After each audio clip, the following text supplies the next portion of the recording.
All right, awesome. So welcome here to the 5 ways to recruit and retain top performing staff to your practice. So thank you for being on the webinar with us today. I'm sure you're going to get a lot out of this here, just kind of thinking from it from a different perspective. And what I'd love to hear from you first, just use the chats function here. Just let me know if you are having any issues with recruiting people right now. Just type in yes in the chat. I'd like to see if we're all on the same page here. Yeah. Yep, resounding yes is going on. Yeah. So we know that's definitely an issue here in healthcare and physical therapy for sure. And you know what? It's wide across the industry that healthcare, all kinds of businesses are having difficulty with recruiting right now. So let's dive into what we're going to learn today. We're going to understand the reason behind today's hiring challenges, like why is some of this happening, right? And why are we coming up against this? And then how to change your way of recruiting to get better results. And then how to stand out to prospective employees and how you can attract more of those to your clinic. And then what you can do to proactively retain employees, right? So lots of good stuff here that we'll be covering today. And we've got some time here. And I do love an open format. So feel free to pop in the Q&A or the chat here. I'll be happy to kind of reach out and answer those. So first off here, I want you to think about something a little differently here in how you approach recruiting and hiring and retention. And that's really as a marketer. And this is going to be our resounding theme today. Really looking at it from a marketing side of things, because sometimes we get so bogged down in the HR side of the world that we forget that we're really trying to attract people, right? We're really trying to sell them on why they should come work to us. This falls into the realm a lot of marketing. So we're going to approach it from that angle today and hopefully get you to kind of look at things in a little bit different light here. All right, so businesses across the healthcare industry are struggling here. So there's lots of open roles that are just hard to fill. A lot of clinics are having little to no applicants for jobs posting. I have a friend of mine has a clinic in Florida, and of course, hard to get a therapist, but my God, it's so hard to get a front desk person. I'm curious if anybody else is having challenges finding a front desk person or a billing person to work in your office. If you're having those kind of troubles, go ahead and type yes in the chat there. I'd love to hear from everybody if you're having similar types of troubles with support staff, right? Denise says yes in there. And if you're not, then just say no. If you're just mostly about therapists, I'd love to see again. If it's more therapists, Bree says not as much anymore with support staff there. So that might be, again, depending on what part of the country that you're in. Carl says yes, front desk opening as well. So again, this kind of varies region to region here. And obviously we're talking professional staff, but also support staff. Who here is trying to keep pace with high salary competition in the job market? Anybody there? Right? Type yes if you agree with that one. Staff wanting to have raises to meet inflation.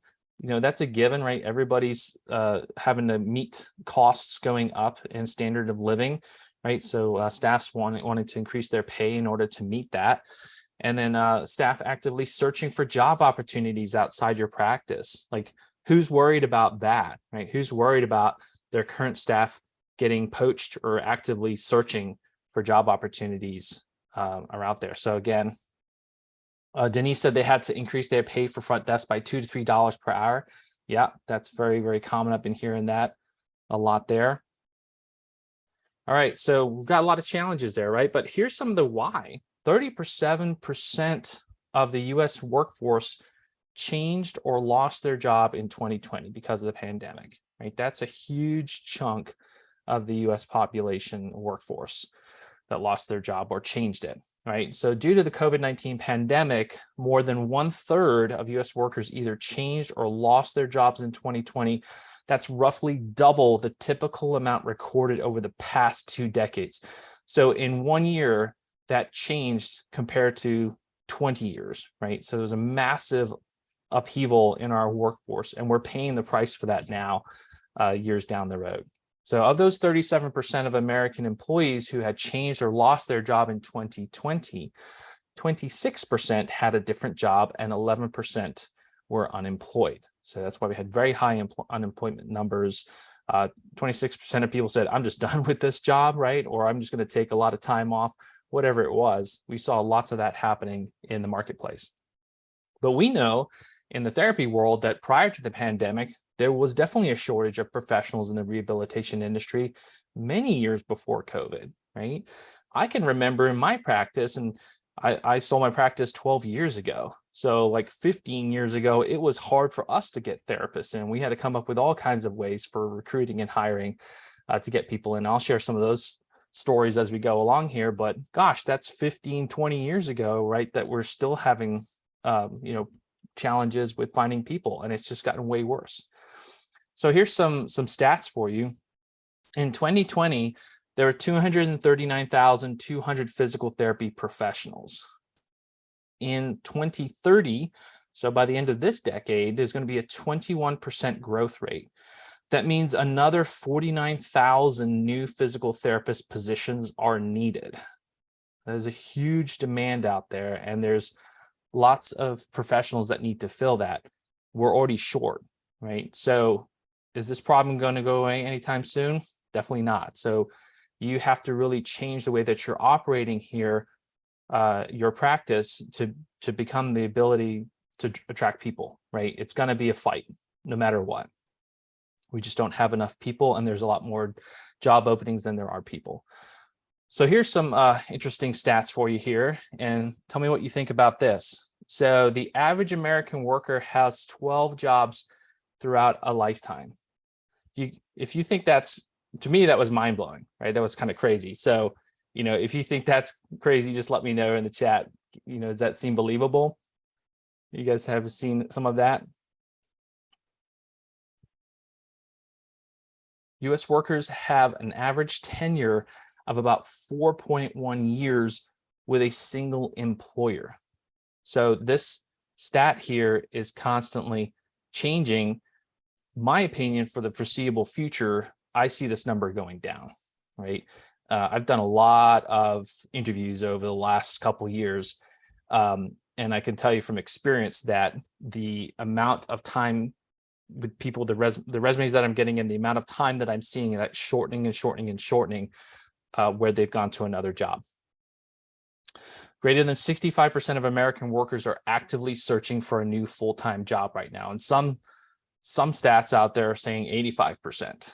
And in today's world of access with Indeed and LinkedIn, there's lots of active, even just passive searching that's going on right now. So employees are constantly getting, hey, even they might not even be looking, but they get a ding from LinkedIn, right? That someone was reaching out to them.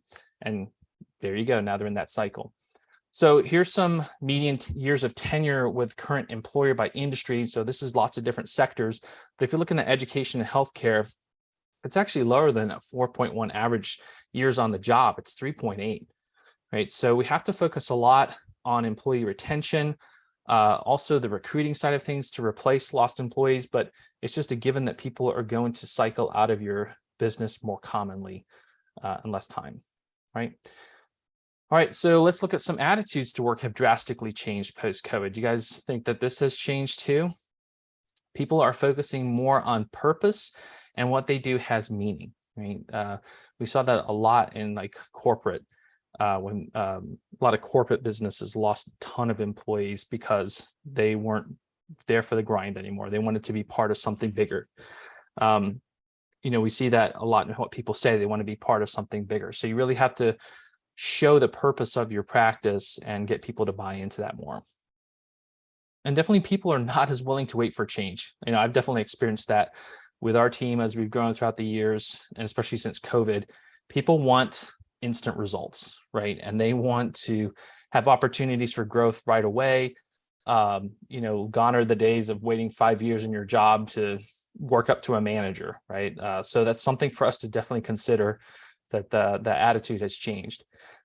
Financially, if the consideration for people, and because it's become an employee job market versus an employer job market, financially, the employees on whole, are thinking more of what is in it for me financially, right? Versus, hey, how can I build a company up and I can, reap the rewards from that. So we have to take that into consideration. So again, it comes back to looking at approaching this recruiting, hiring, and retention as a marketer. We're going to get into 5 things that you can be doing here to help improve your ability to get more people recruited, get them hired, and retain them. So again, thinking of this from a marketing standpoint, first we got to look at the PR side of things, the public relations side of things. This is, how many good employee and online reviews do you have? How does your brand look online, right, to prospective employees? Do you look very trustworthy, right? And that you're going places. And this is an awesome place to work. People are doing their due diligence online and looking at things before they will ever reach out to a place. It's just the same thing as your patients, right? So we just have to have that mindset towards our prospective employees. So what you want to be able to have that person who's checking you out answer is, this must be a great place to work, right? If you can have them come away with that, you're going to get a lot more applicants. Then we have to approach the marketing side of it. So your website is the face of your business online, right? This is exactly how people are going to be discovering you and checking you out and seeing what you're all about. So your website really has to convey a lot about your practice, not only to patients, right, but to prospective employees. You have to show it as a fun place to work, right? So your About Us and your career pages really have to show that. And then you have to be able to show in your career pages, how will this make, my career grow? You also then need to get more people to those particular pages, excite them, interest them. So using Google Ads, using recruiting sites, of course, like Indeed and LinkedIn. And then even direct mail postcards and direct mail is very powerful in casting a wider net to get more people applying to your business. The result of that marketing should be the person thinking of, this place looks interesting. I should apply to see what's different than where I'm currently working, right? So if you can create that kind of mindset in someone, you're going to get a lot more people coming to you. And then finally here, we've got the sales aspect. So if you've done enough excitement on the PR and the marketing side of things, this person's really starting to be very interested learning about your position at your practice. So in the sales process, you have to, again, create the excitement to close the person on working for you. So you're going to have your interview process improved. You want to kind of create a little bit of exclusivity. Hey, we don't take everybody. You have to be the right fit for us. You have to show them, where's your company going, right? And have some great materials to show them about that. Show your company vision. Of course, you're going to talk about compensation, but show compensation potential with them. Like, hey, if you're this busy, you can earn this much. If you work your way up to a director, this is the pay rates at those levels. So the more you can show that, the more someone's willing to work for you and take that opportunity. And then, of course, organization of candidates here. That means you can get back to people quicker and move them forward. And of course, follow up and touch points throughout that whole sales interview process builds the excitement. And what you should be able to generate from this is the person saying, I have to work here. I hope that they hire me, right? Now, all these kind of things here are created. It's not just something that happens by circumstance. But again, if you can come from this viewpoint, you're really going to improve your ability to hire people into your practice. So here's some recruiting problems that most practices face. What I've seen is that a lot of practices, they'll post a job ad up on, let's say, Indeed, for example, and it's kind of stale. It's kind of boring, right? You have to make it exciting. So you have to get some penmanship going in your job ads there. They don't often budget properly towards constant promotion of their practice as the place to work. So they get into trouble because someone gives in their 2 weeks and now you got to scramble to get someone hired. And it's going to take you a while, right? You have to attract someone, you have to interview them, they have to give their 2 weeks. Sometimes you're talking 2, 3, 4 months before you can actually get someone in. So in today's environment, you have to budget part of what you're spending in your recruiting and hiring, and you should be putting more towards your recruiting and hiring. And that's going to help you attract more of a consistent flow. Just kind of an example of that. back when I had my practice, like 12 years ago, right? We were, again, it was difficult to find people. So we were doing direct mail postcard ads. We had a careers page on our website. And one thing I would do is like every quarter, I would mail out our patient newsletter to a list of about 1,000 therapists in 2 counties in Florida. And why would I send my patient newsletter? Well, it was a PR action. It got like, I get the stuff, this place looks interesting, right?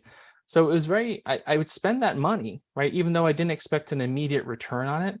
And guess what? The 2 weeks before I sold my practice, one of my PTAs left, right? And that created a headache for me. However, the following week, I had 2 people come in to the practice and say, I've seen your information. Do you have a job opening? Perfect. Okay. So now I was able to line up interviews for the next person who bought my practice. So that was an example of putting that effort and budget towards constant promotion. Also recruiting problems here is I see a lot of practices that have poor websites that are just not found well online for, of course, new patients, but also for physical therapy jobs, right? And it doesn't really wow people. And even if they have a decent website, they don't have a very strong careers page. And so again, this is something you need to put some attention and effort into. They don't actively create enough online reviews from employees either. So this is really an important thing for you to be focusing on in your practice. So here's the thing. In today's world, you have to be constantly recruiting. You must plan and budget for it. It's just an expense today, right? And you realize that it's just going to be different moving forward, right? It's going to be more competitive. We have to market for employees. So here's the thing, when you are looking for that person, this is again where it becomes more proactive versus reactive. If you're proactive, you can have a longer game in terms of your advertising, but if you're reactive, you're trying to get in someone yesterday. But what you're trying to do is you find that ideal candidate, and that's someone who is currently working. They're a top producer in the clinic that they're working at, but you know what? They're just not 100% satisfied with their current position. And maybe they're passively looking, maybe they're doing a little bit of active looking, but that's really the person that you're looking for, not the person that was fired and then is now looking on Indeed for a job, right? That's not your ideal candidate. So step 1 here is to really work at creating a massive online brand presence for your clinic. Again, thinking from a marketing perspective of how I'm going to attract new employees here. So your ideal candidate out there is going to look online first and do their research where? Well, they're going to look on Google, they're going to look on LinkedIn, they're going to look at your Google My Business page to check out what you're all about. They're going to be looking on Indeed, right? So all these different online sites. But we do it too when we're looking for prospective places, is we do multiple checks. We do our research on them. So prospective employees are doing the same thing about you, and you have to make sure that you're looking great on all these different sites. So a good first step here is to work on building your PR and your marketing first, right? So let's just talk about Indeed, because that's a pretty popular job application site. And so this goes for professional staff as well as support staff in your clinic. So you definitely want to spend some time, build out your Indeed page. This is where you can ask some of your key employees that like you for positive online reviews. Give them the link, send them there, tell them what you're looking for in that review, and thank them for writing that up. If you let them know too, like, hey, we're trying to find more people just like you, would you please leave us an online review? They're going to leave you a nice review, and that's going to help you in your hiring process. Here's another thing. Again, many practices don't put any effort into this, but it's really critical that you upload many photos of your practice, right? And the events and activities, your culture, what's going on. And this is a great platform in Indeed to be doing that, building out your company page. Then you want to also do the same thing here with LinkedIn, right? You want to build out your LinkedIn company profile page. You want to build out the insights part of it here. There's a lot that you can put in there. So like, the kind of common demographics of the employees there, maybe this sort of like averages of compensation and all kinds of things like that can go into the insights section, right? Then you want to work in LinkedIn to connect, prospective employees, people that you may know from the roundabout in the community. You also want to beef up your About Us page here in the LinkedIn. And if you can, it's great Doesn't even have to be a spectacular production, but just something that's decent, a video, right? A video in there so that people who are browsing on LinkedIn, or you're starting to advertise or connect with them on LinkedIn, they're going to go check out your company page here. And the big thing here is to really just show your culture, show what you're about. Why is it a great place to come work for you? So we've got those two kind of main areas for business connections and also recruiting sites out there. So that's critical. But then we also need to really look at your website, right? Because your website is the face of your business online. And it's really going to be how prospective employees judge you, right? And are they going to want to take that next step and start to reach out? We've got to build the excitement with them. So your website must wow people. The good news here is this is both good for new patients and your business, and also for attracting new employees. It should be very easily discoverable online for common job searches. So again, we put a lot of efforts into our website about SEO and everything around getting new patients. But in today's world, we also have to do optimization towards medical front office jobs or physical therapy jobs, all these different things that we want our business to be found for, right? To get more people applying to us. And so this is where it should have dedicated pages to showing a prospective employee what will they achieve by working for you, right? And this is where you can have a very detailed careers page. And we've worked on some larger corporate websites for multi-location clinics that actually have multiple pages within their career page, really showing, hey, here's how we're going to mentor you. Here's how we're going to, progress you in your career here. Here's the benefits of working with us. So you can put a lot of effort into this. And the more that you do, the more excitement you're going to build in people as they start to discover you. So here's some ideas on how to make your website stand out to prospects. You definitely want a dedicated career page. And again, the more effort you put into this, the more you're going to get out of it. You definitely have to show your culture, the photos, right? Videos are great too, but tell the story of why they're going to like coming to work for you versus someone else. It's great for especially new grads, but also for people that have been in it for a few years, but looking for more. Like, what kind of mentorship or training programs do you have, right? And if you don't have much here, this is something to work on. It doesn't have to be a super elaborate thing. It can just be some steps. They can work with some different therapists in your office, right? You can even have them do some different, you just map out some different trainings, right, that they could go to, some different CU courses and kind of that approach to things. But bottom line is just showing some sort of progression with mentorship or training programs. And then you definitely want to explain your interview process here on your website, right? So they know what to expect as they come through. And here's where you can actually show a little bit of exclusivity in your practice. So here's some examples from clients that we work with, and I think that they do a fantastic job of putting the effort into their careers page.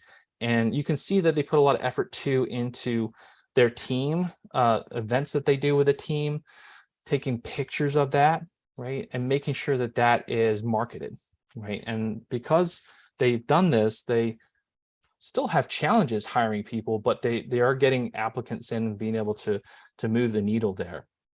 So again, I really like what they've done here, but we're building that and showcasing that culture within the clinic and what it's like to come work for you. Here's another one I think did a great job. And while this is maybe not as extensive of a page, what they've done really well is actually created a nice in-house video showing the benefits, their philosophies of treating patients, the way that they work together.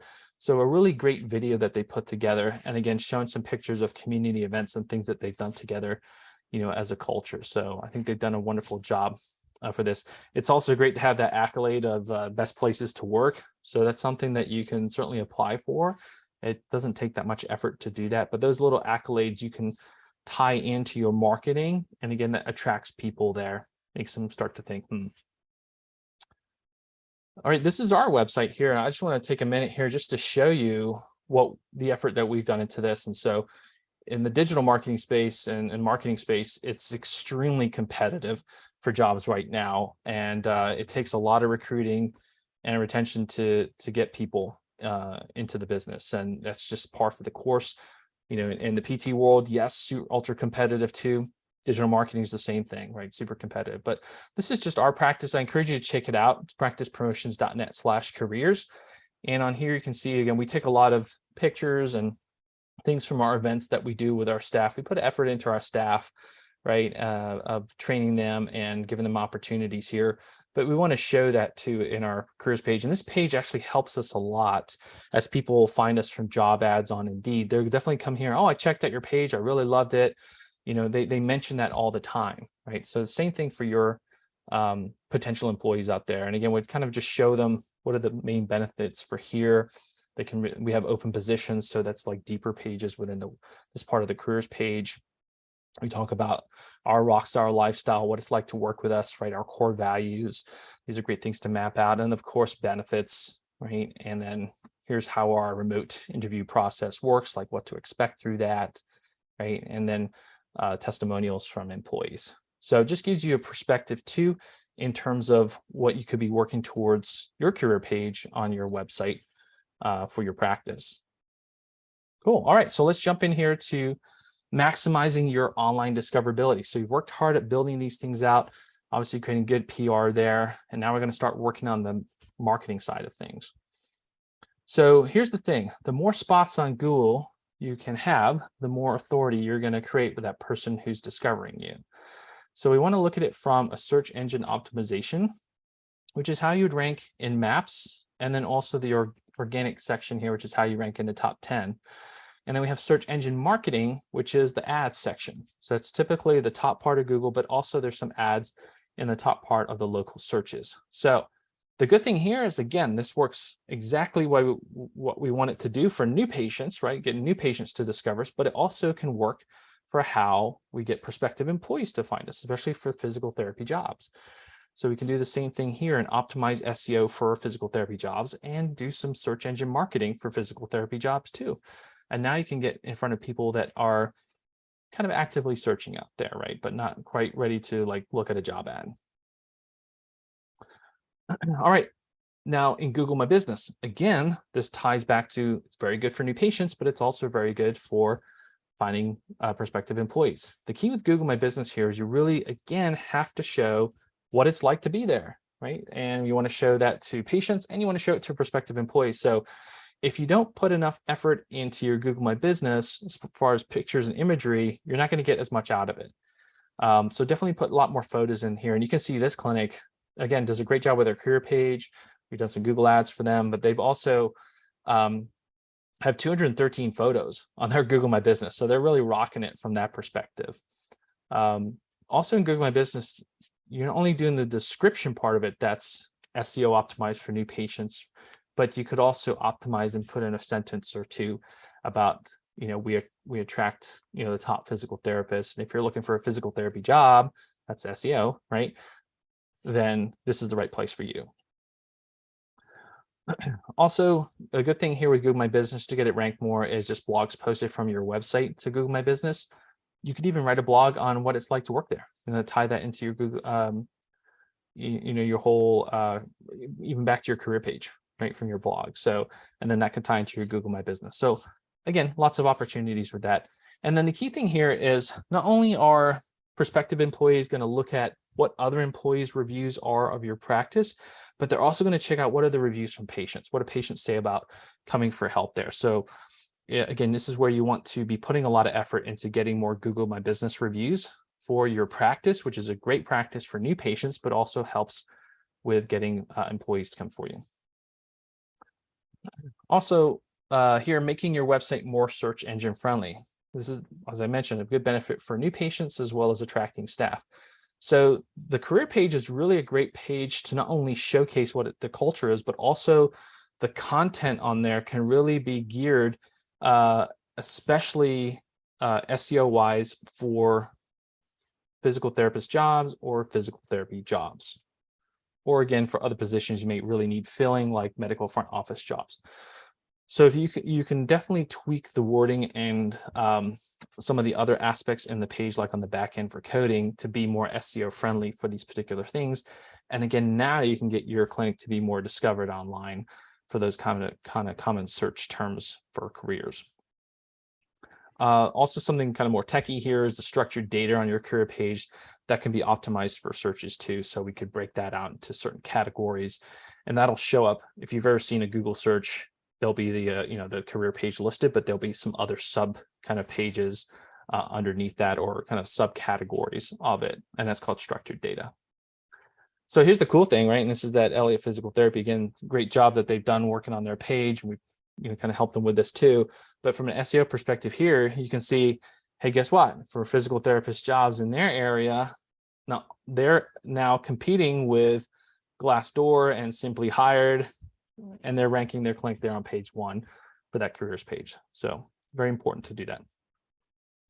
Once you got that rolling, then you can start putting some traffic towards it, putting some visibility, right? And that's where Google Ads can really come in. So we've actually run campaigns for physical therapist jobs and for physical therapy jobs. You're not going to get the traffic like you would for new patients, but it's still a great thing where you can actually drive people to those particular career pages.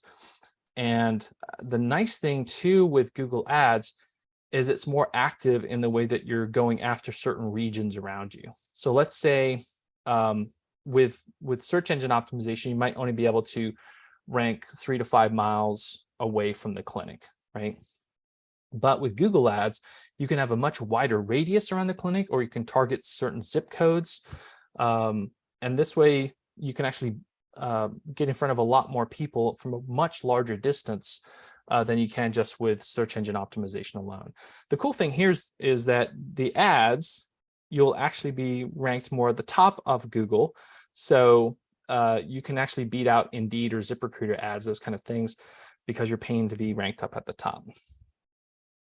Here's just some examples here. So this clinic, we were able to do a job ad for them, and it only cost them $240, but we were able to generate 8 conversions for them of opportunities, people submitting a resume or, calling or whatever it was there on that particular job ad. So again, it can be pretty cost effective, Google Ads, but I would say it's never one thing or the other. You want to have multiple layers of the way that you're marketing and recruiting for talent. All right, so this brings us to number 3 here, which is to proactively market, right? Never stop marketing.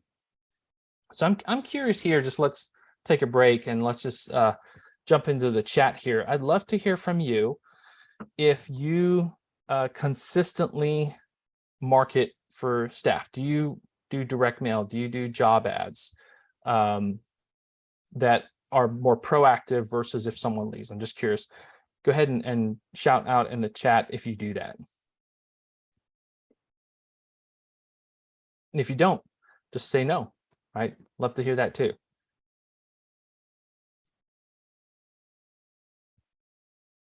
Carl says not yet, but I can tell you're thinking about it, Carl. Nick says no.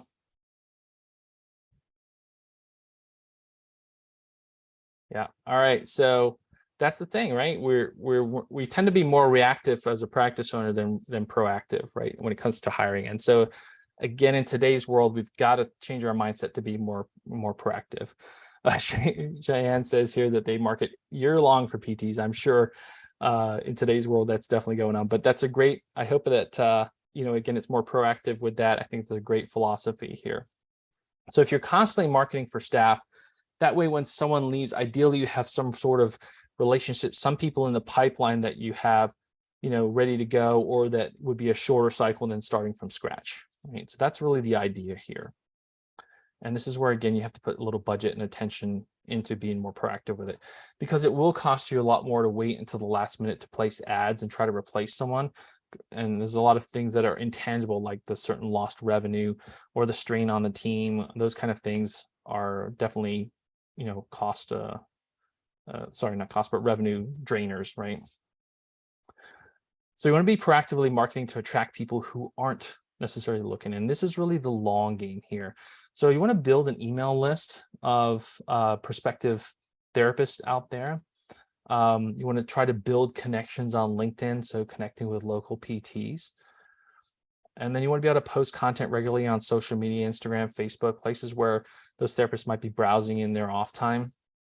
You also want to build a direct mail list. And so This is where you can actively send out postcards. You can send out direct mail. As I mentioned, in our practice, we used to send out our patient newsletter to patients every single month. And then once a quarter, we would tack on a list of therapists so that they would actually get our patient newsletter as a PR piece once a quarter. So definitely things you can be doing there. Now, the key to start off with is really just building your lists. So where can you get lists of therapists, right? And there are different data companies out there that you can use, and you can peel off email and different addresses from them. You can purchase these lists. Are they 100% accurate? No, right? But they're better than nothing. And you're probably going to weed out and sift through things as you go along.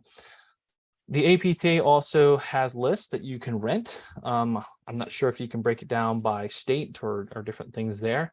The thing with the APTA is not everybody's a member, right? I forgot the percentage of membership in the total number of therapists out there, but again, it's another list, another opportunity. Their list is probably a little cleaner than it would be from a data company. You can also pull your manual list. So one thing I'd recommend here we used to do in our practice was host CEU courses. I would teach a lot of CEU courses. Once in a while, we'd have someone else come in and teach them, but often we'd get 30 to 50 therapists show up, right? I'm not telling them it's a recruiting scheme, right? But it was a way of sussing out who would be a good fit for our practice and then inviting them to apply for a job with us and let's do an interview, right? So it was a very good thing to do, but we built a lot of lists from that and would market to those people too. And then of course, if you haven't yet, it's great to start looking into how can you foster more internships, right? So building a list of college directors or different contacts within those colleges from in-state, out-of-state. This is, again, not something that you can always tackle as a practice owner. If you have a marketing in your clinic, marketing director or someone like that, this is a task that you could help out with, start to make connections, and obviously get a list of college directors, work on building out an internship program, because that's a long-term gain, but it can really help you with flow of possible new grads into the clinic. And then depending on your state licensing board, sometimes they offer lists for purchase. For example, in Florida, they used to actually have it for free. And I used to be able to download that list from the state, sift out the counties that I wanted to target, and then use those lists to do direct mail pieces to. So again, it just depends on your state, what they're allowed to do, or what they, some don't allow you at all, and some do allow you to purchase lists. So that's an opportunity. But here's the bottom line, you're kind of building your list here, you want to start marketing to them, but the goal is to really build your authority in the county. And again, this is the long-term game here, but how can you keep doing good PR in the physical therapy community in your county? And this is where proactive direct mailings are very handy. So, there's recruiting postcards that you can send out. There's also, like I said, a patient newsletter, or even a specific newsletter to the culture of your clinic. There's things that you can do with that, both from a digital and a direct mail standpoint. And as I mentioned, good practice for us that I found pretty successful, just as a PR thing, was our patient newsletter we would send out once a quarter.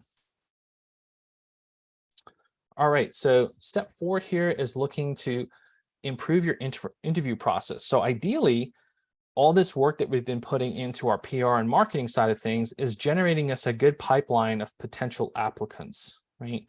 Now we get sort of into the sales process, right? And here we want to create a way that builds excitement in people to make that decision to make the switch, right? To come work for you, right? And so how you create the interview process determines your ability to make prospective employees want to work for you, right? So it's almost like that. I used to joke with my friend, like the velvet rope outside the nightclub, right? The nightclub's fairly empty, but there's a long line outside of the nightclub because they're creating the exclusivity at the front door and only letting select people in. So it's sort of the same process in your interview, that you want to kind of create this perception that there's a lot of people trying to apply to your positions, and you're pretty exclusive about who you let in. That actually creates more demand. So the more exclusive you can make it, the more people will want to work for you, right? So again, you got to kind of show this, you got to market it, you got to make it look good, but then you also got to create this process where it's more of a screening as people come through. So here's kind of a good steps that one thing that we do here for our interview process. So first off is resume review. So you've got those resumes in from different, job ads that are out there, from your website, whatever's coming in there. So you have your resume review process, and then you have your phone screen / interview process, right? And this is a great way to start screening people without taking a full-on time, wasting their time coming into the clinic or wasting your time, right? And so you can kind of get a good pulse from them from that phone screen and not have to waste a lot of time there. If that's a good fit, then inviting them to an in-person, or in today's world, it might even be beneficial to start thinking about a Zoom interview, right? And that phone screen could even be a Zoom interview too, to find out if that's the right fit. But you have to kind of think about your prospective employee is working somewhere else, and it might be hard to kind of work out times and things like that. Whereas, a Zoom interview they could do quickly on their phone at lunchtime or something like that, right? So a Zoom interview might actually be a good fit, and then try to do an in-person after that if it seems much more promising. So from there, what you want to have is basically like either a working interview or going into testing. Testing is really good for professional staff, but especially for support staff. I mean, you can really weed out a lot of people that might not be the best fit for that particular position with different tests that are out there. And then they've gone through this process, right? And finally we have this, now we got to close them, right? We got to close them and come work for me, right? And you have to have a great proposal together, very professional. And if you've done your job well here, they should be chomping at the bit to come work for you. So this is why you really have to approach the interview process like a salesperson. So again, if you put your salesperson hat on, you should be able to do a good job of selling your role there at the business. So here's the thing, right? Before the interview, you need to build anticipation and excitement. And you have to really show that you are not like other practices, right? So even if you are, come up with a way that looks a little different. And again, this is where it's important to be proactive in the clinic, take lots of good pictures, even if you have like lunches or CEU events, or, you go out for bowling afterwards or whatever, make sure you're taking lots of pictures during these events so that you can showcase this in your materials to them. A cool thing to do is to really create like a nice PDF that you can share with them prior to them before that interview, that has like your cultural benefits in there, why someone would love come working at your practice, make it look good, right? And then email that along with links to your career page, your social channels. And this way, again, you're kind of giving them all these things that you want them to go check out before they even get to the interview. Again, you're building the excitement before we even get here, even if they're not going to be the right fit, right? You will find that out later from the interview process, but you're building the excitement first. And then ideally, you also want to share your vision for the company and what that looks like. And I'll give you an example here. So this is our stuff, right? So what we send to prospective employees is our world tour mission. It shows the growth of our company and the vision that we want to have in the next 5 years, 10 years, and really mapping out our core values, what's our big company, 3 products that we do, what's our purpose. So they see this, it's really nicely put together, and like, oh wow, that's pretty cool, I don't see that too often. What's this company about, right? And then as they get through our interview process, I'll also send them our team newsletter, our internal newsletter, and I'll say, hey, this is a little bit of taste of our culture. And they see our newsletter that goes out towards our team, and fun activities, and a bio, interesting thing on a particular employee. There, again, it's painting the picture of that culture. So these are, again, some ideas to send out before that interview process. Okay, now we get into the phone screen, Zoom interview, whatever you want to do here. But what you're trying to do here is look at that this is the opportunity to find out if that person really is the right fit for your practice, right? And it should be short, it shouldn't be too long, about 20 to 30 minutes. And what you're trying to do here is you're trying to find out their why first. Why are you interested in us? Or why are you looking for a position? That's really the main question. Like, what is it in your world that you're not completely satisfied with? And most people are not going to be that easy to give that up, but you probe a little bit, right? So if you can get to their why, guess what? Now you can use that through the rest of the interview process to seal the deal. You told me that you just didn't see growth progression at your current clinic, right? Here's what I can show you that we're going to do differently, right? And that's how you seal the deal. What you're also looking for here, and this is why it's a screening, is you're looking for what's called an outflow motivated person versus an inflow motivated person. An outflow motivated person is like, hey, I love helping people. They kind of show too that they've, been very helpful to their company. They do activities outside where they're just trying to, better themselves and better the people around them, right? And that's really the ideal person that you want to bring into the clinic. You don't want an inflow motivated person like, hey, I'm looking because I want to get paid more, or I just want to advance my career.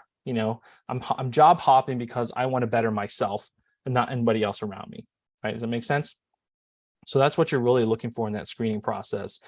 But also in this screening process, you need to be able to sell the company and really that position on the call. So if it's a front office position, again, some examples of maybe someone that's worked their way up from a front desk position, whatever it is, but you got to really sell that aspect of it. And then you invite them to the next step. So that's going to be an in-person or a Zoom interview, whatever you feel is best there for this particular role.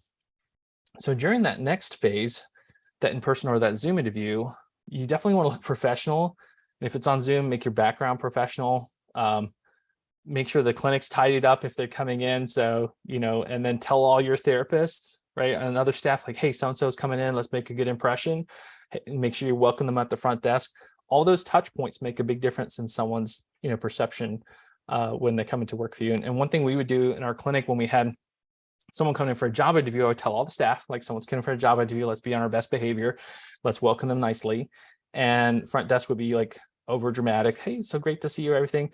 And then we'd walk them around the clinic, right? We'd show them, how we're organized. We'd show them, of course, like treatment rooms, but like how our business flows and operates. And they get this perception of, wow, this place is really organized and very light and friendly and everything. So you have to create that perception right from the get-go.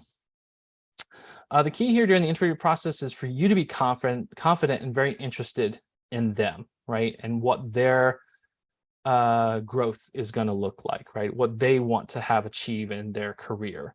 If you're focused on just who you are and explaining, like, here's what we do here at our practice, it's not going to go as well as it could go in this other direction. During this process, remember on our phone screen, I told you we got to really focus on their why. Like, why are you looking for a job right now? Again, we bring that back multiple times during this Zoom interview process or this in-person interview process, because you're reminding them that, hey, you're looking for a reason, right? And we can satisfy that reason. And this was ultimately going to decide them to make a change. And now if they pass this part of it, then you can send them to testing, right? Or a working interview, whatever it may be. So there's some options here. And if you just look up like pre-employment testing, there's lots of different options online. This is very common in the work world, and maybe you're doing this already, but it definitely aids in your decision making, right? So there's some different job knowledge tests out there that can be specific. So if you are looking for a billing person, there might be some billing specific tests that are out there. If you're looking for a front desk person, there's definitely organization and answering the phone type job knowledge tests out there. There's also integrity tests, cognitive ability tests, personality tests, emotional intelligence tests, skills assessment tests, physical ability tests. So there's a lot of different tests out there, and you can pick and choose what you think is going to work well for your particular role and for your practice. This is something that we do, and we find it very useful in a tool, because people will sometimes get through the interview process that you think would be a good fit. There's just something tickling you in the back of your mind that, like, this is something a little off. And then you'll see that from the testing that, oh, they tend to be, maybe, thinking this way a little bit more than other people would be. And you're like, oh, that's really not going to work with this particular role, right?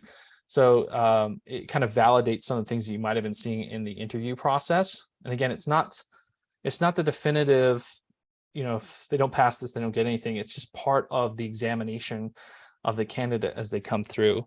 And certainly things like, for a front desk person, they have to have high emotional intelligence, right? Because they have to be able to speak to patients, schedule them, be empathetic with them.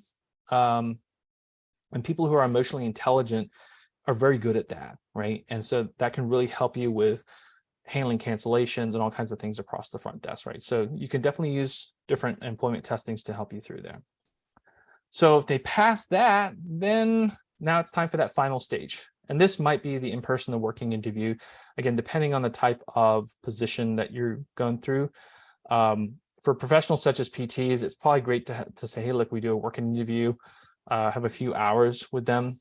And the goal here is really, it's the opportunity to sell them, right, on closing, but it's also the opportunity to validate your other staff, your therapists, get their opinion, right, and their buy-in, because you don't want to just bring someone in and say, hey, look, here's Susie, she's a new PT, no one's met her before, right? You want them to have some working time with them. And when people are on an interview, they're putting on their best face, right? And sometimes you peel off the mask and it's not really the person that you hired, right? But they'll let their guard down sometimes a little bit as they're talking to a coworker.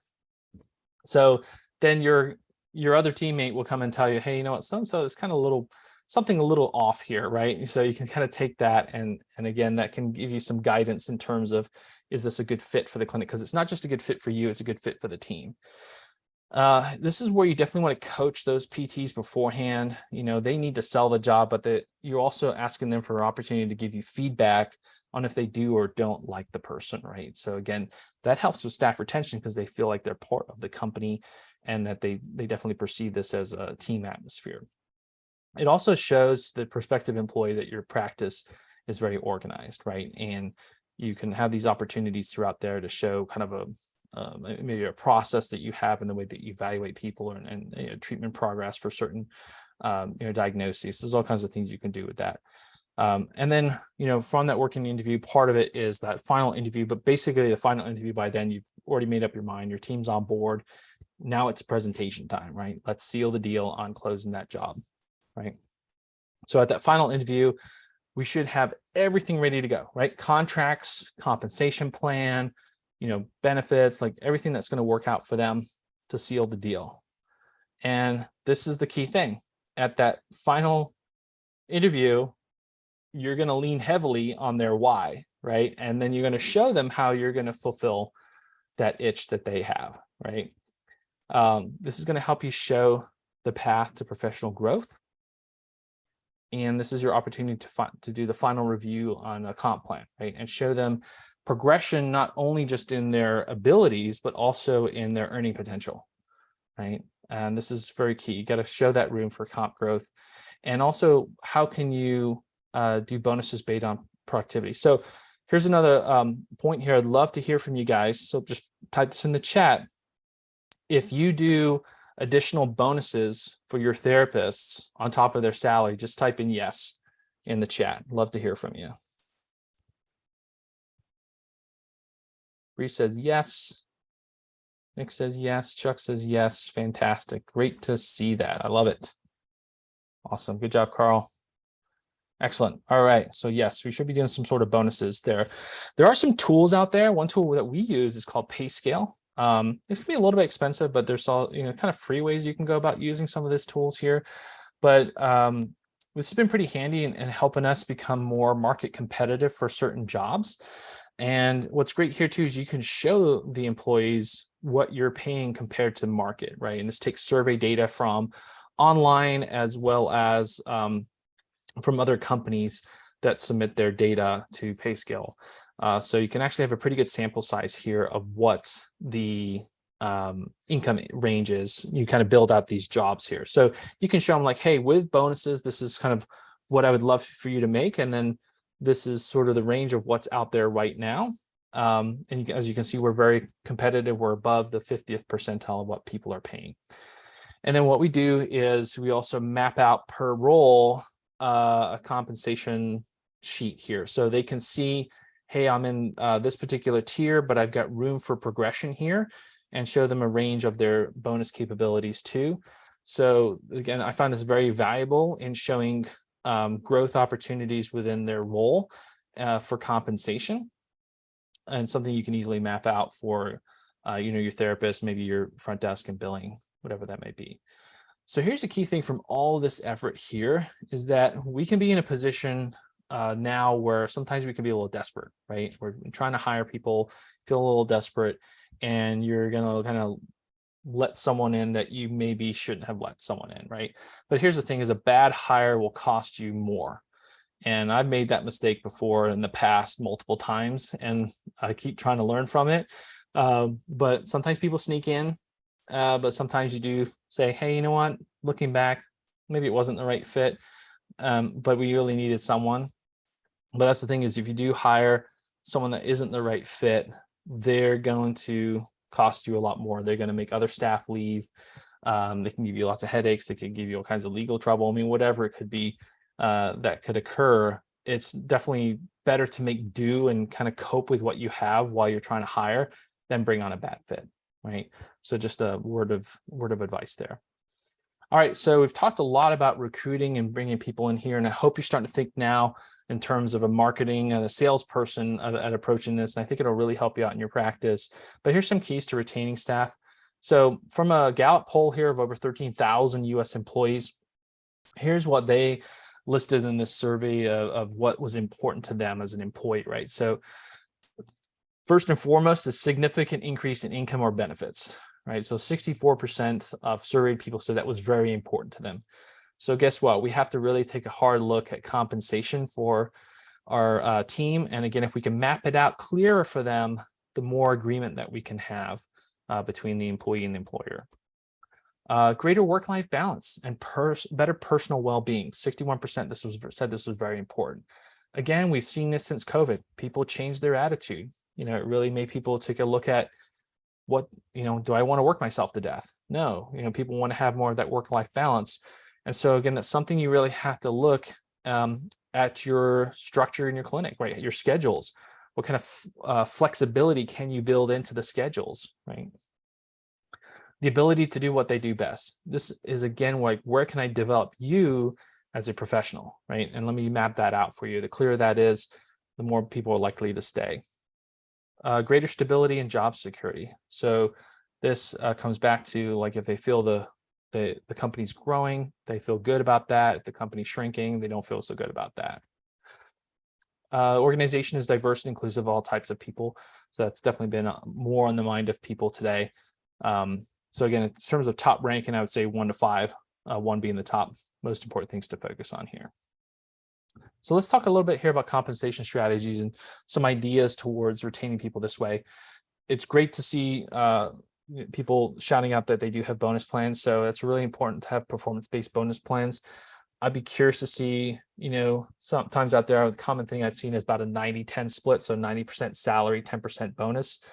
If you have something similar, say yes. If you have something different, like 80-20, put 80-20 in there. I'd love to see in the chat what you have mapped out in your clinic. I'm curious.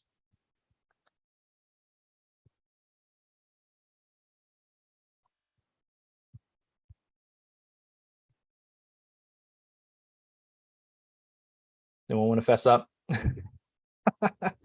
Nick says we have 3 plans through Onus One. Very cool. Love it. Excellent. 90-10-ish for Chuck. Yeah, sounds about normal there. China says do not have a bonus structure. Okay, definitely something to think about there. I think people like the ability to make more money if they are busier, right? So if they're busier, they feel like they're getting something back more for that, right? So that's where I think bonus plans is good. Carl says 90-20, 90-10 also. So thanks for sharing that, Carl. So there's also another option here. You don't have to do this, but just something that's out there is revenue sharing plans. So basically you can say, hey, a percentage of what the projected revenue is from individual billing revenue or percentage of net revenue, like what profit we make, we give a certain percentage of that.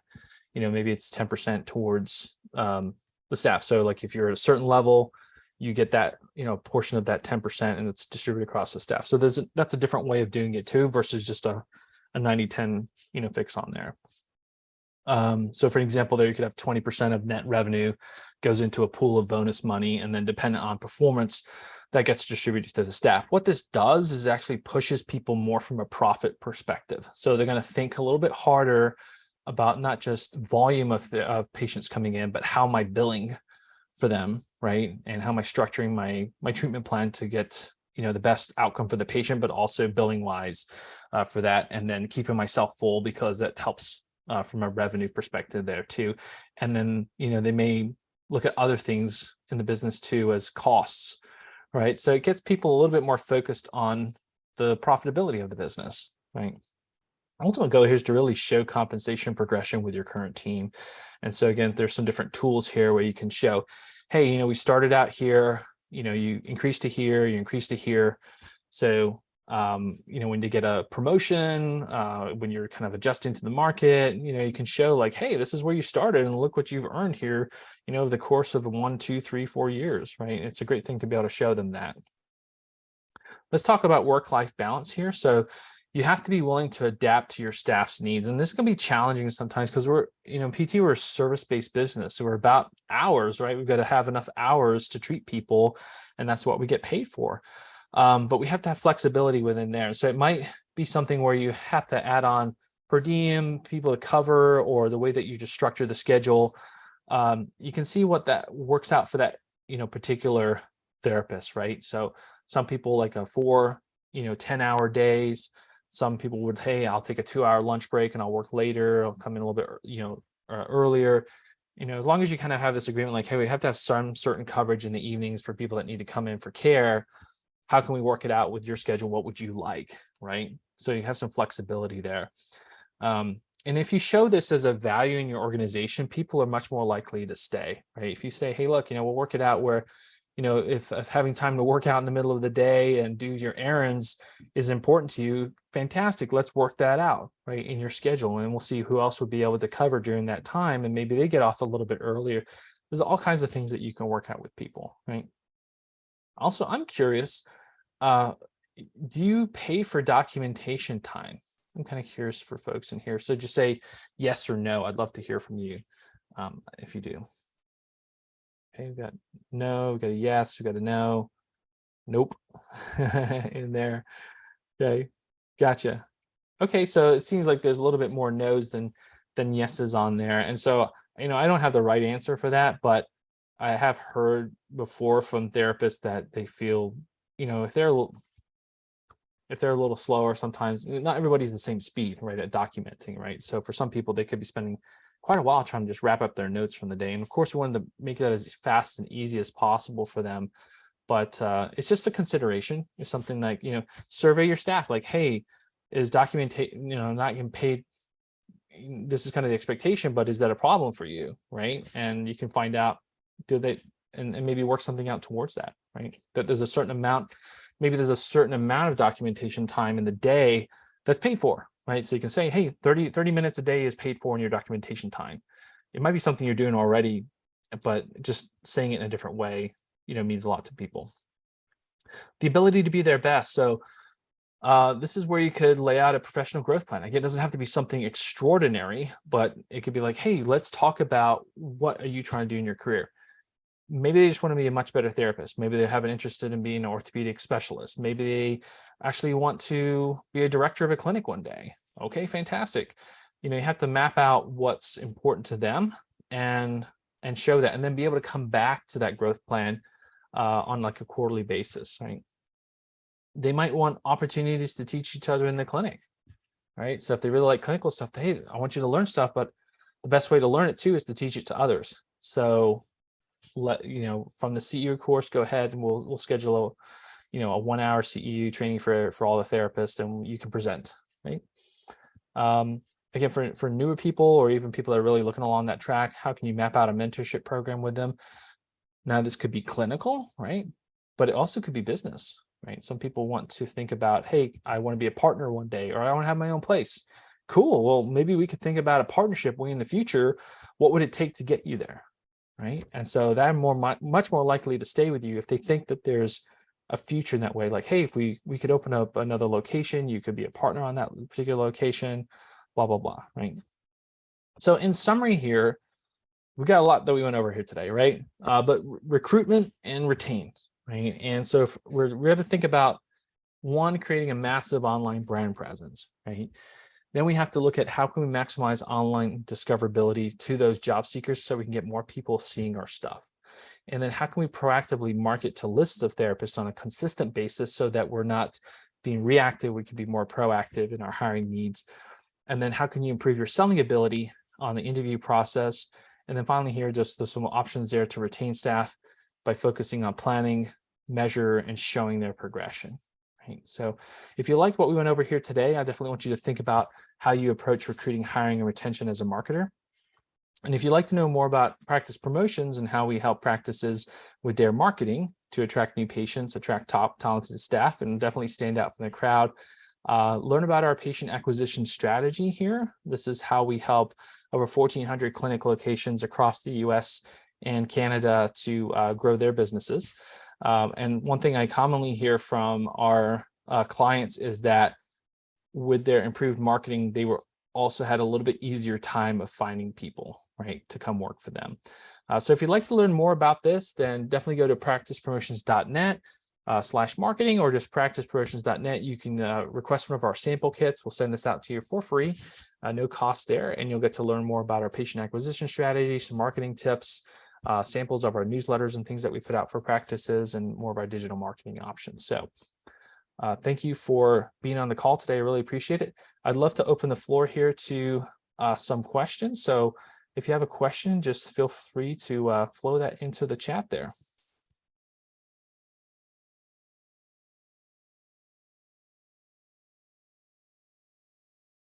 All right. And if this was helpful to you, go ahead and let me know. I'd love to hear from you too.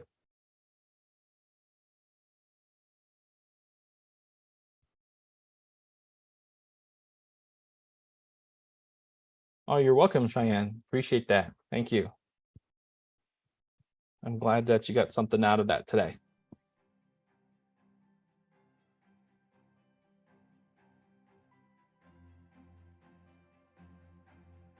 Awesome. All right. Well, we'll be wrapping that up here. Thank you so much for being on the call today. Again, I hope you got a lot out of this. We'll be sending over a recording of this out to you. And any questions, just feel free to reach out. We'll be happy to help. All right. Have a great rest of your day.